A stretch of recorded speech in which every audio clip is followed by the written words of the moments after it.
चुके थे। हजरत अबू कुतादा 10 सहाबा के साथ जब आए, हजरत सलमा बिन अकवा की और मदद हो गई।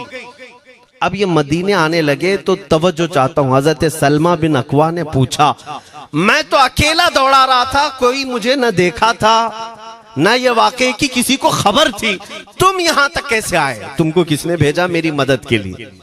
मुसलमानों याद रखो, मेरे मुस्तफा की वफादारी में जब कोई निकलता है तो कहां से मदद आती है अंदाजा भी नहीं होता।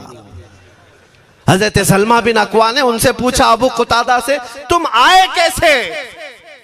हजरत अबू कुतादा ने जो जवाब दिया वो और ताज्जुब का था। कहा, हमने नहीं देखा, हमको मालूम भी नहीं तुम किसके साथ गए हो, हमें ये वाकया भी नहीं मालूम, लेकिन हम अपने खीमे में बैठे थे, हमारा ये घोड़ा दौड़ता हुआ है, ये घोड़ा दौड़ता हुआ आया और दोनों पैर बार बार उठा करके हिनहिनाने लगा। मेरा घोड़ा ऐसा कभी करता नहीं, वो जिहाद में जाने वाला घोड़ा है, फरमाबरदार है। अबू कुतादा ने उसको सहलाया लेकिन फिर भी वो खामोश नहीं हुआ। हजरत अबू कुतादा कहते, मैं पहचान लिया, वो अपनी पीठ पर मुझे सवार करना चाहता है। मैं इसकी पीठ पर बैठ गया।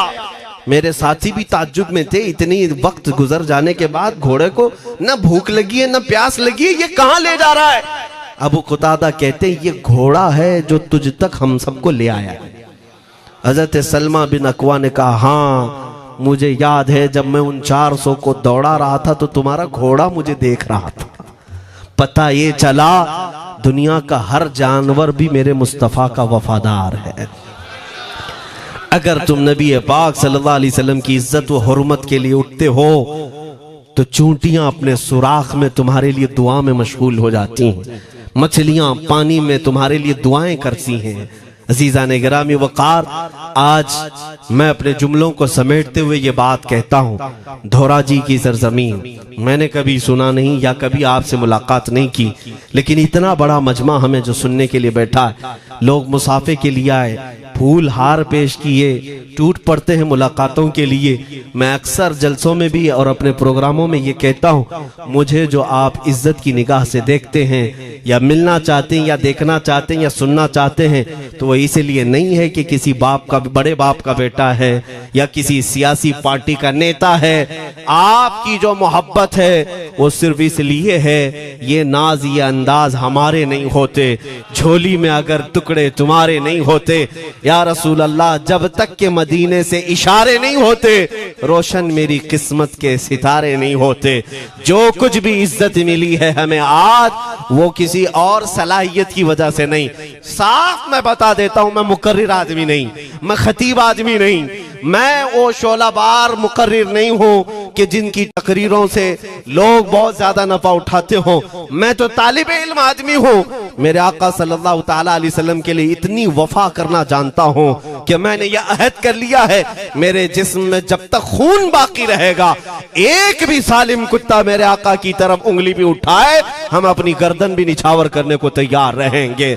मेरे आका सल्लल्लाहु ताला अलैहि वसल्लम के लिए कुर्बानी का जज्बा है, इसलिए मेरे आका ने ये इज्जत अता की है। फिर मुझे ये कहने का हक भी है, जब तक बिके न थे तो कोई पूछता न था, या रसूल अल्लाह तुमने खरीद कर हमें अनमोल कर दिया।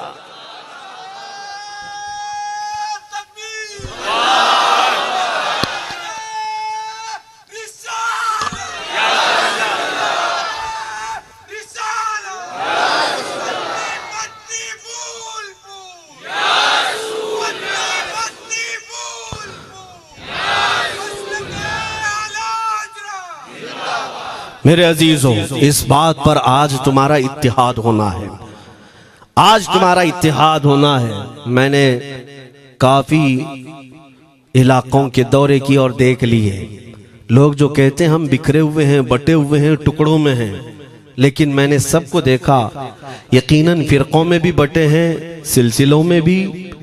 हालांकि सिलसिलों में इख्तिलाफ होना नहीं चाहिए, जो सलासिल हक्का हैं वो सब मदीने तैयबा की नहरें हैं, इख्तिलाफात नहीं, लेकिन उसके बावजूद बटे हुए लोग हैं, एक दूसरे से मुसाफा नहीं करना चाहते, एक दूसरे के पीछे नमाजें नहीं पढ़ना चाहते, जो खाली सुन्नी होकर भी, ईमान वाले होकर के भी। मैं बहुतों से ये शिकायतें सुना कि हम में बहुत सारे इख्तिलाफात हैं, लेकिन इसका हल तकरीरें हैं, तहरीरें हैं, लोगों को समझाना है, इस्लाह करना है, सब करके देख लिया। लेकिन एक बात मैंने खुद प्रैक्टिकल देख लिया कि 1000 टुकड़ों में क्यों न बटे हों, लेकिन मेरे मुस्तफ़ा का नाम आ जाए तो हर कोई मुत्तहिद नजर आता है। ये हमने देख लिया है, ये हमने देख लिया है। किसी भी पीर से बैत क्यों ना हो, मैं दूसरों की बात नहीं करता, लेकिन मैंने पूरे हिंदुस्तान के कोने कोने में देखा है जाकर के, किसी भी सुन्नी सहीहुल अकीदा पीर से बैत क्यों ना हो, अगरचे उसके आपस के झगड़े हों, लेकिन हमने एक मजमे में मुझे सुनने वालों को, ऐसे इख्तिलाफ वालों को भी देखा, दोनों सुन रहे हैं, लेकिन जब हमने पूछा मेरे मुस्तफ़ा करीम की इज्जत पर बात आए तो तुम में से कौन खड़ा हो सकता है, हर इख्तिलाफ रखने वाला भी ये कहता है या रसूल अल्लाह, ये जिस्म भी तुम्हारा, ये जान भी तुम्हारी, करूं तेरे नाम पे जां फिदा, न बस एक जां दो जहां फिदा, दो जहां से भी नहीं जी भरा, करूं क्या करोड़ों जहां नहीं। ये हर एक का नारा है। इससे पता ये चला कि आज तुम सबको अगर कोई चीज जोड़ सकती है तो नाम मोहम्मद है, मेरे मुस्तफ़ा करीम सल्लल्लाहु अलैहि वसल्लम की मोहब्बत है। गुंबदे खजरा की छांव में सबको जमा करो, इंशाअल्लाह अज़ीज इत्तिहाद बरकरार रहेगा। असल की तरफ नजर रखो, बादशाह की तरफ नजर रखो, बाकी जितने वली हैं, जितने पीर हैं, सब वजीर हैं, सब वजीर हैं, बादशाह सिर्फ मेरा मुस्तफ़ा है। नबी पाक सल्लल्लाहु ताला अलैहि वसल्लम को हम शहंशाह तस्लीम करते हैं, लिहाजा अगर बादशाह की तरफ नजर होगी तो तुम्हें शैतान ये इस तरह की लड़ाइयों में नहीं रखेगा, वो कामयाब नहीं हो सकेगा। तुम सबका मिशन अगर मेरे मुस्तफ़ा की इज्जत और उनकी नामूस हो जाए, हुजूर अकरम सल्लल्लाहु ताला अलैहि वसल्लम की तरफ हमने देखा है बड़े बड़े इख्तिलाफात खत्म हो जाते हैं। हजरत अबू ज़र ग़िफ़ारी, हजरत बिलाल हबशी, दोनों में झगड़ा हो गया था, तकरार हुई। हजरत अबू ज़र ग़िफ़ारी ने सिर्फ हजरत बिलाल को गुस्से में आकर कहा, काली औरत के बेटे, या इब्न उम्मी सौदा, ये तकरार में हो जाता है। हजरत बिलाल को ये बात लग गई, थे तो काले, लेकिन सहाबी ने कहा था काली औरत के बेटे। हुजूर के पास जाकर अर्ज किया, या रसूल अल्लाह, अबू ज़र ने मुझे आज यूं कहा, अबू ज़र ने मुझे आज यूं कहा, काली औरत के बेटे। मेरे आका सल्लल्लाहु अलैहि वसल्लम को जला लाया, बाहर आए, बुलाया, अबू ज़र कहाँ है? आए। हुजूर पाक ने उनको मुखातिब करके सिर्फ इतना फरमाया, अफीकल जाहिलिया, अभी तक तुम्हारे अंदर पुरानी जाहिलियत बाकी है? 3 बार पूछा और उसके बाद मेरे आका चले गए, कुछ नहीं फरमाया। पुराने जमाने की काफिरों की जाहिलियत अभी बाकी है, जो माँ के नाम से लोगों को गालियां देते या पुकारते थे। हजरत अबू ज़र ग़िफ़ारी को इतनी बात लग गई कि मेरे आका मुझसे रूठ गए, मेरे आका के दिल पर यह बात लग गई। तो उन्होंने ये नहीं किया कि देखा जाएगा बाद में क्या होगा, नहीं, सीधे मस्जिद नबवी में हजरत बिलाल को ढूंढने के लिए आए। कहाँ है? हजरत बिलाल मिल गए तो उनका हाथ पकड़ करके लाए। अबू ज़र ग़िफ़ारी जमीन पर लेट गए, सो गए। कहा है बिलाल, मुझे माफ कर दे, मैंने तुझे सख्त जुमला कहा, मुझे माफ कर दे। हजरत बिलाल ने कहा, ठीक है, मैंने माफ कर दिया, हो गई बात। लेकिन हजरत अबू ज़र ग़िफ़ारी ने कहा, नहीं, मेरा दिल इस पर सुकून नहीं मानेगा। एक काम करो ए बिलाल, तुम अपना ये पैर मेरे चेहरे पर रगड़ो,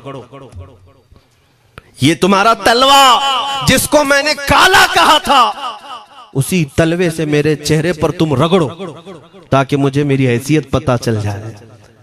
हजरत बिलाल क्या उनकी बात पर अपना पांव उनके चेहरे पर रगड़ देते, दोनों हाथों से उनको जमीन पर उठाया और सीने से सीना लगाया। कहा है अबू ज़र, कैसी बात करते हो? जिस आका के तुम गुलाम हो, उसी आका का मैं भी गुलाम। मैंने ये तारीख में पढ़ा है, अगर सख्तियों को कोई चीज जोड़ सकती है तो वो मेरे आका की मोहब्बत है और मुस्तफा करीम की मोहब्बत है। तुम्हारे सीने चौड़ा कर देगी, तुम्हारा दिल कुशादा कर देगी, तुम अपनों को एक्सेप्ट करने लग जाओगे अपने नबी की निस्बत पर। हाँ, एक बात याद रखें, मैं ये सिर्फ मेरे आका की निस्बत वालों के लिए कह रहा हूं, बाकी हमारा अकीदा तो ये है, नबी से हो जो बेगाना उसे दिल से जुदा कर दे।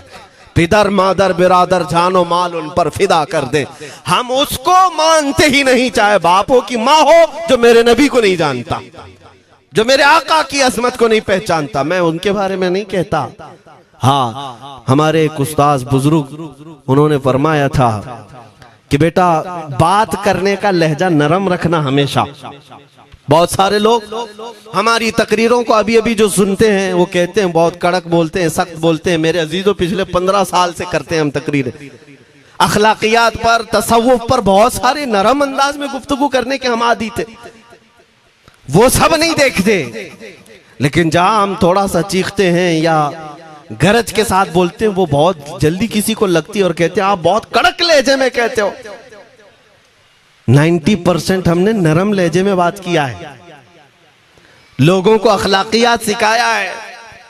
चोरी, जिना, डकैती, सूद, शराब, इन सब की मजम्मत पर बयानात हमने रिकॉर्ड किए। वो सब नजर नहीं आता, लेकिन सख्त जुमले बहुत जल्दी नजर आते हैं। लेकिन ये मैं क्यों करता हूं वो भी आपको बता दूं। हमारे एक बुजुर्ग उस्ताद ने फरमाया, कहा कि बेटा नरम गुफ्तगू करने की आदत रखना, इसलिए कि मेरे आका सल्लल्लाहु अलैहि वसल्लम की सुन्नत है नरमी से कलाम करना। लेकिन एक बात याद रखना, जिंदगी भर नरमी से बात करो, लेकिन मुस्तफा करीम सल्लल्लाहु अलैहि वसल्लम की एहानत या दुश्मनी किसी में देखो तो फिर न तुम्हारी जुबान मीठी होनी चाहिए, न दिल नरम होना चाहिए, न दिमाग ठंडा होना चाहिए। हाँ, ये ईमान का तकाजा है। हम जो सख्त बात करते हैं, लोगों को ऐसा लगता है कि इतना कड़क नहीं बोलना चाहिए। तुम्हें पता भी नहीं हज़रत उमर फारूक कितना बोलते थे।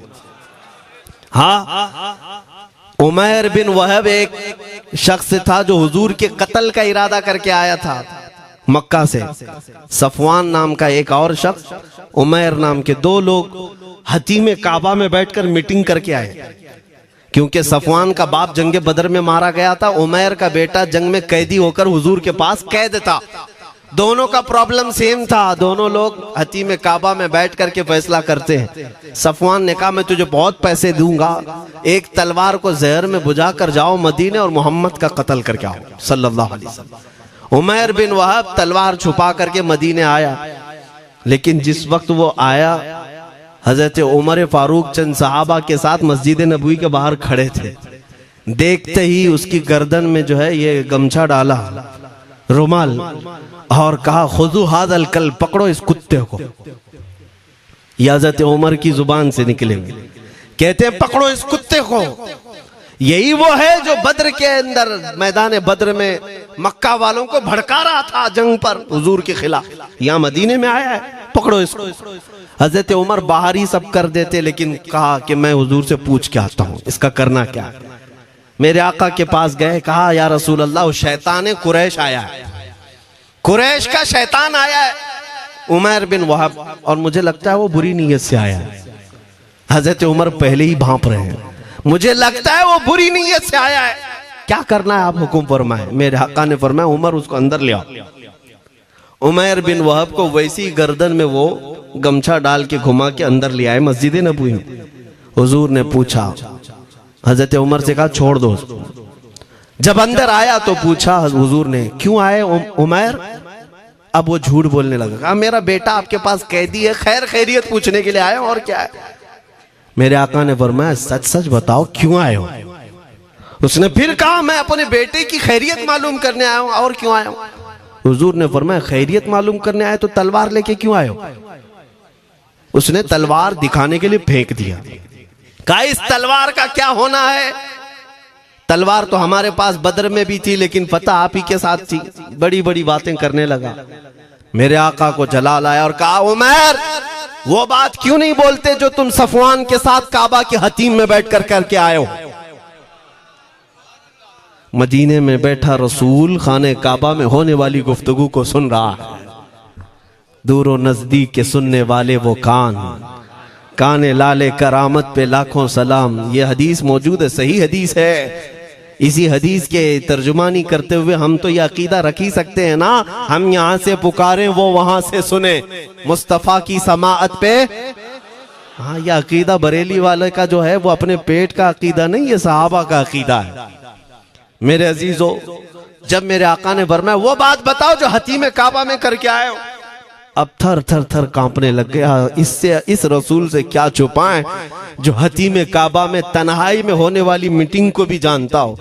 कहा अब मैं क्या बताऊं जब आपको सब मालूम है। अब मैं जो कहना चाहता हूं वो ये है, अशहदु अन्नका मुहम्मदन रसूलुल्लाह, मैं गवाही देता हूं कि आप मोहम्मद अल्लाह के रसूल हैं सल्लल्लाहु। ईमान ले आए।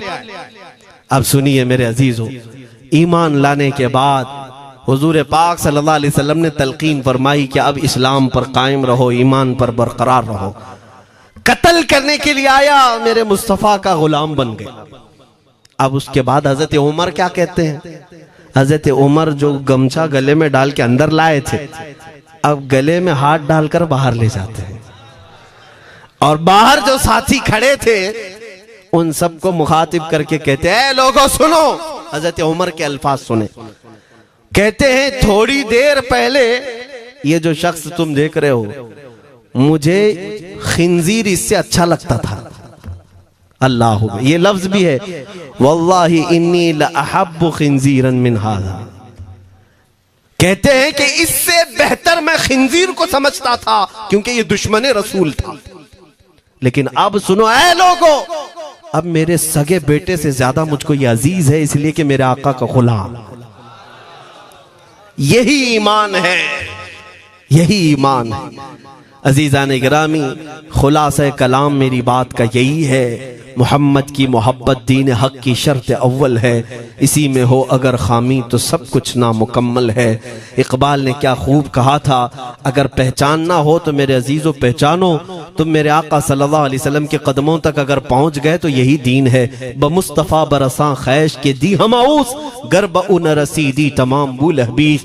अपने आप को हुजूर तक पहुंचा दो, इसी का नाम दीन है। और अगर वहां तक नहीं पहुंच सके, जिंदगी पूरी अबू लहब की तरह है।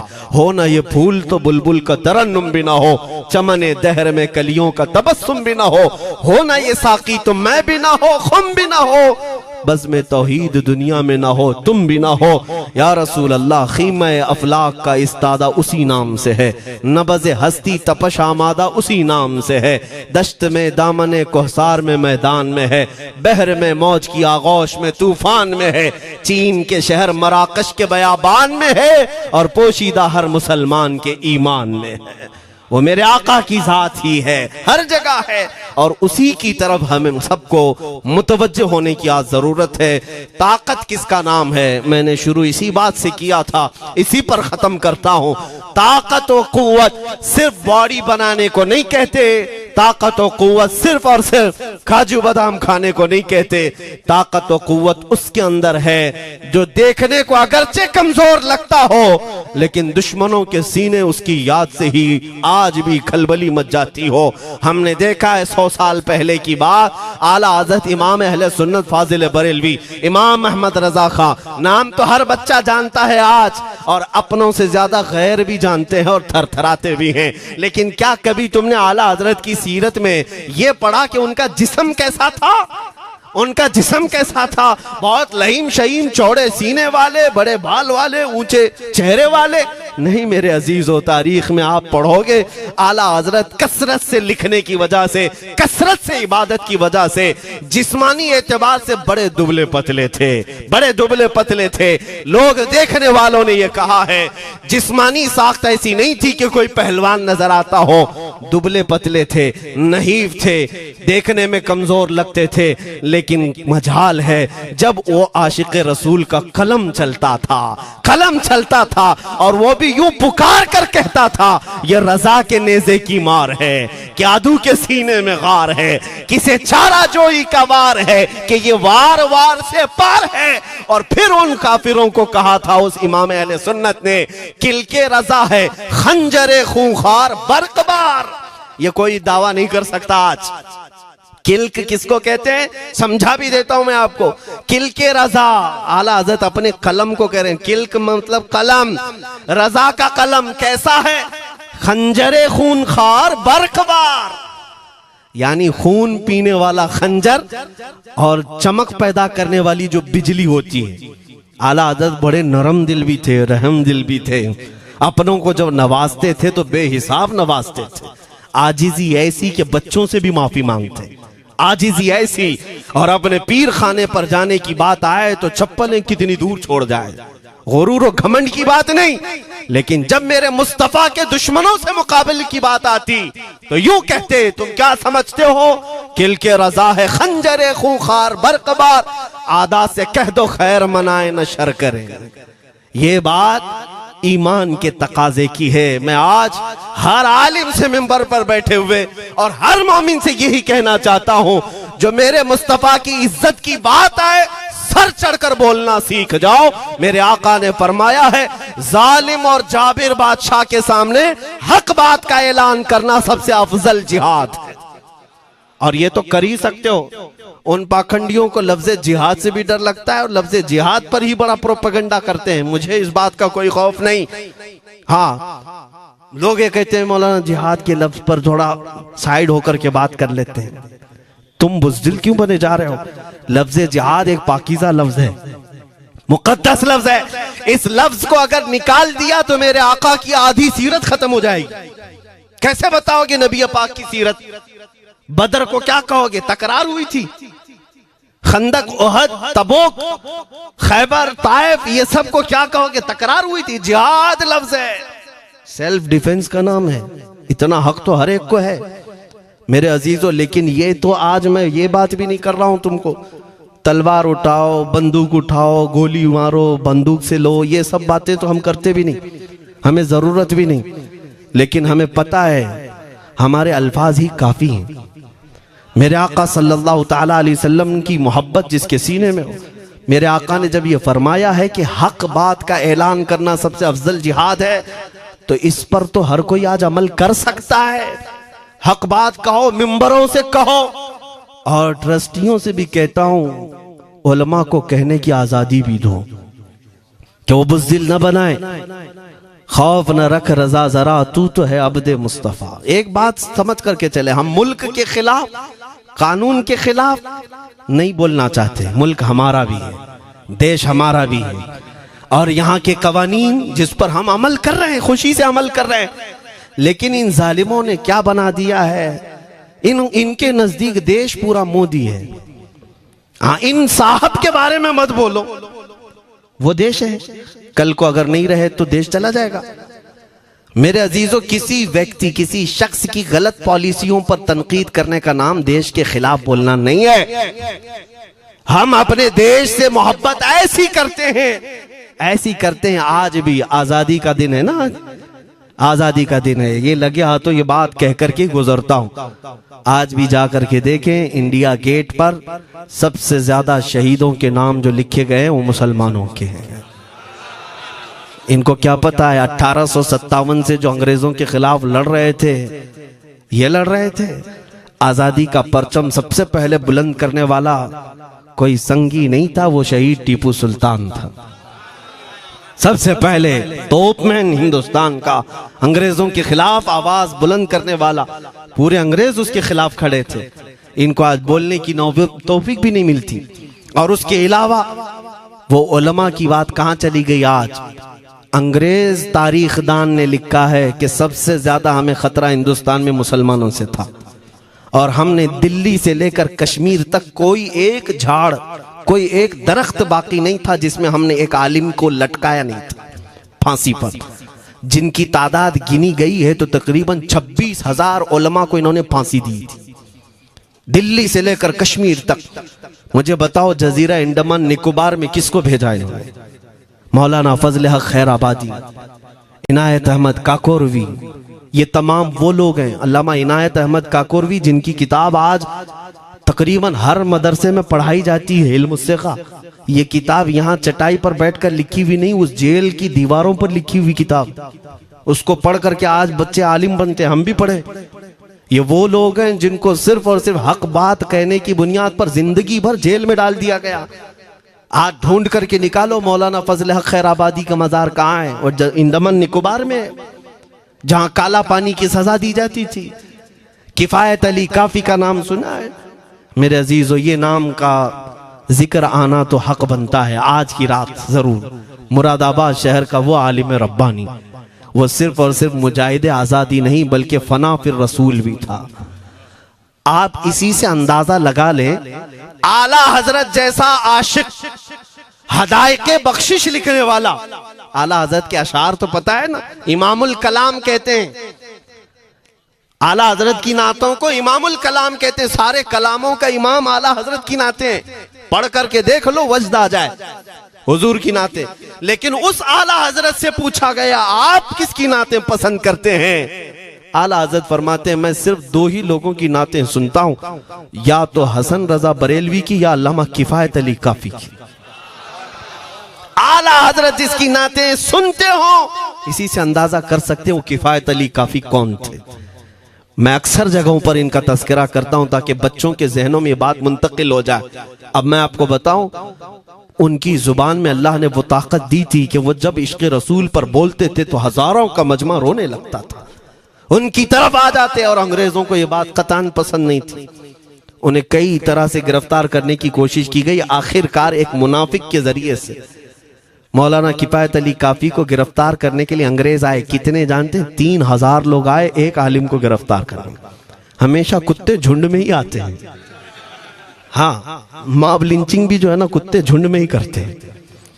किफायत अली काफी रहमतुल्लाह अलैह को गिरफ्तार करके ले गए दारुल इमारत में। अंग्रेजों ने रात के वक्त किफायत अली काफी के कपड़े खोले और उनके जिस्म पर गर्म इस्त्री फेरी। इस्त्री से पूरा दागते थे और जब चमड़ी जल जाती थी तो उस पर नमक छिड़कते थे। हफ्ता भर तक अल्लामा किफायत अली काफी को उन्होंने ये दर्दनाक सजाएं दी। बीच में कई मर्तबा उनको सामने ऑफर रखा, तुम बदल लो अपनी बातें, छोड़ दो अपनी इस कौम को वरगलाना, छोड़ दो ये सब जो तुम तकरीरें करते हो, हम अपने हुकूमत में तुम्हें ले लेंगे, वजीफा भी देंगे, ओहदा भी देंगे। किफायत अली काफी रहमतुल्लाह अलैह ने फरमाया, तुम गलत जगह हाथ मारे हो। हाँ, ये वो जगह नहीं है जहां से 500 पाउंड लेकर के कौवा भी हलाल कर दिया जाए, हर चीज जो है तुम्हारे हिसाब की बना दी जाए। ये वो जगह नहीं है। किफायत अली काफी रहमतुल्लाह अलैह ने कहा, मेरा दीन इतना सस्ता नहीं है, इतना सस्ता नहीं है। उसके बाद उन्होंने कहा, तो फिर तुम मरने के लिए तैयार रहो। कहा, खुशी से। 8 दिन के बाद उनको एक चौराहे पर ले जाकर फांसी का फंदा लगाया गया और पूरे मजमे में आपको फांसी के लिए चढ़ाया गया। अंग्रेजों ने पूछा था, कोई आखिरी वसीयत है तुम्हारी, कोई आखिरी ख्वाहिश है तो बता दो लोगों में। फांसी पर चढ़ने वाला ये कहता होगा, मेरी बीवी से मिल लूं, बच्चों से मिल लूं, जायदाद प्रॉपर्टी की वसीयत कर दूं, मेरे बाद कौन बैठेगा वो कह दूं। लेकिन किफायत अली काफी की बात पर कुर्बान जाओ। उस भरे मजमे में कहते, हाँ मेरी आखिरी ख्वाहिश एक ही है, एक बार नाते रसूल पढ़ लो। अल्लाह अल्लाह, एक बार नाते रसूल पढ़ लो। उन्होंने कहा, ठीक है, तुम्हारी इस ख्वाहिश का हम अदब करते हैं, कर लो। किफायत अली काफी रहमतुल्लाह अलैह फांसी के फंदे पर चढ़ने से पहले क्या मगन होकर के गुनगुना रहे थे। यूं कह रहे थे, कोई गुल बाकी रहेगा न चमन रह जाएगा, पर रसूलुल्लाह का दीने हसन रह जाएगा। अतलसो कम ख्वाब की पोशाक पे नाजा न हो, इस तने बे जान पर खाकी कफन रह जाएगा। सब फना हो जाएंगे हश्र तक काफी, वो लेकिन नाम हजरत का जुबानों पर सुखन रह जाएगा। ये नाते पाक गुनगुनाते हुए चढ़ गए फांसी के फंदे पर। लोगों ने देखा फांसी तो लगी लेकिन लबों पर उसी तरह की मुस्कुराहट थी। क्यों? ये राज है मेरे अजीजों, मरने वाला ही जानता है। फंदा बाद में लगता है, आमिना का लाल पहले तशरीफ लाता है। मौत का दर्द उसे क्या होगा जो जमाले मुस्तफा देख रहा हो, मेरे आका सल्लल्लाहु ताला अलैहि वसल्लम की तरफ महव हो। अब सुनो, मैं ये बात क्यों कह रहा हूं, तुम इन बातों से घबराना नहीं, इन बातों से डरना नहीं कि कल को अगर आपके मिंबर पर बैठकर खिताब करने वाला ये आपका गुलाम मर जाता है, कट जाता है, कोई मुझे मार देता है, तो इस बात का यकीन रख लेना, दीन रुकेगा नहीं। और मेरे आका सल्लल्लाहु अलैहि वसल्लम के नामूस और उनकी इज्जत में कोई कमी आने वाली नहीं। हमारे मर जाने से कुछ नहीं होना है, इसलिए कि हर सुन्नी बच्चा जानता है इस्लाम जिंदा होता है हर करबला। हम मरने के बाद इस बात का यकीन रखते हैं अगर हमारी मौत हो गई इस रास्ते में तो इस्लाम की आबियारी होगी, इस्लाम और फूलेगा फलेगा। और हुआ यही, किफायत अली काफी को फांसी का फंदा देकर 8 दिन तक जश्न मनाया था अंग्रेजों ने। जब मौलवी चला गया जो लोगों को तकरीर करता था, हजारों का जमा करता था, हुजूर अकरम सल्लल्लाहु अलैहि वसल्लम की मोहब्बत की बातें करता था, चला गया, हमने फांसी दे दी। लेकिन इन जालिमों को मालूम नहीं मेरे खुदा का कानून क्या है, कुदरत खुदाबंदी का कानून क्या है। मुरादाबाद शहर में ये किफायत अली काफी को 1857 के पहले फांसी दे रहे हैं और उसी साल मुरादाबाद के करीब बरेली शहर में अल्लाह ताला अहमद रजा पैदा कर रहा है। तुम एक आशिक को फांसी दिए, हुजूर पाक के चाहने वाले को तुमने फांसी देकर ये समझा कि आप खत्म हो गया इश्क की बातें करने वाला। लेकिन कुर्बान जाओ मोहब्बत मुस्तफा पर, मेरा रब ऐसे इन मक्कारों के मकर को फेरता है कि फौरन अल्लाह ताला ने ऐसा आशिक पैदा किया कि फिर बरेली की तरफ से उठने वाली आवाज एक शहर में, एक बस्ती में नहीं, दुनिया के कोने कोने में पहुंच गई। आज 100 साल हो गए उस मर्दे कलंदर इमाम अहले सुन्नत को दुनिया से गए हुए, लेकिन हर मस्जिद की मिंबर और मेहराब आवाज देती है मुस्तफा जाने रहमत पे लाखों सला, शमे बज़ में हिदायत पे लाखों सला। और फिर हमारे बच्चे भी ये आज कह जाते हैं, डाल दी कल्ब में अज़मत मुस्तफा सय्यदी आला हजरत पे लाखों सला।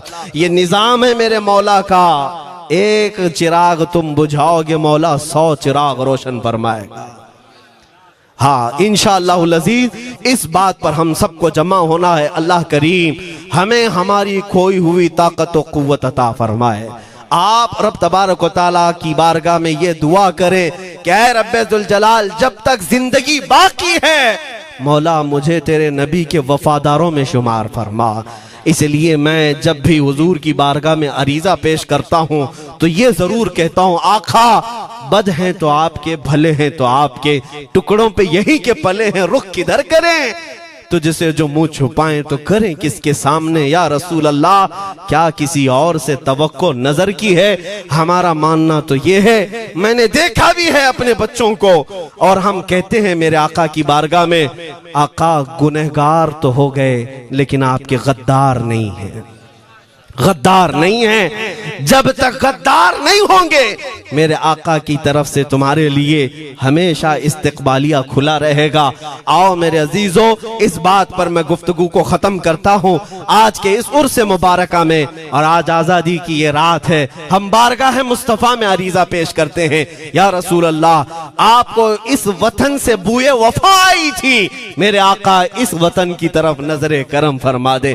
क़यामत तक आने वाली हमारी नस्लों में मेरे आका सिर्फ आपके आशिक ही पैदा हो, कोई गद्दार ना पैदा हो। हमारी दुआ यही है मेरे आका, मैं मुजरिम हूँ आका, मुझे साथ ले लो कि रस्ते में हैं जा बजा थाने वाले, चमक तुझसे पाते हैं सब पाने वाले, मेरा दिल भी चमका।